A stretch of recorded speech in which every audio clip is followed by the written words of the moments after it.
Harus.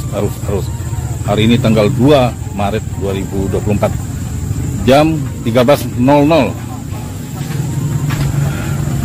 Pemuda Dayak Sintang dengan segala kekurangan dan kelemahan masih berjuang untuk menolak Somad masuk kota Sintang.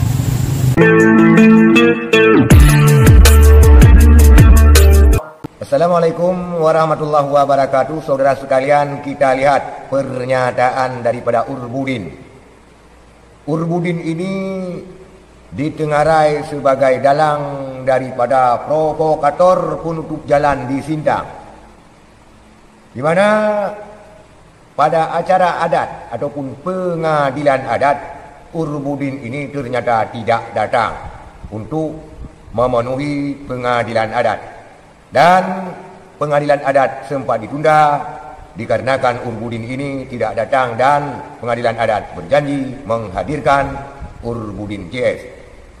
Inilah dia Urbudin CS yang ditengarai sebagai salah seorang PNS yang berkoar-koar di Sintang. Layaknya preman Sintang, layaknya preman lokal. Mungkin Urbudin ini kurang piknik. Halo Urbudin, piknik sekali-sekali ke Sumatera, ke Aceh. Jadi jangan hanya bisa memprovokasi warga Sintang yang mengatakan Ustadz Abdul Somad radikul pemecah belah. Ini hanya otakmu Urbudin yang radikul dan pemecah belah. Karena Ustadz Abdul Somad itu berceramah bukan untuk agama sampean dan bukan untuk kelompok-kelompok sampean, tetapi Ustadz Abdul Somad berceramah terhadap kaum muslimin dalam lingkungan kaum muslimin. Urbudin ini rupanya pecundang. Terbukti Urbudin ini tidak hadir di persidangan sebagaimana pada uraian daripada kaum muslimin Sintang pada permulaan video tadi. Dan kita lihat Urbudin ini mengatakan pemuda Dayak Sintang sendirian berjuang, katanya. Jadi sebenarnya tidak sendirian berjuang pemuda Sintang.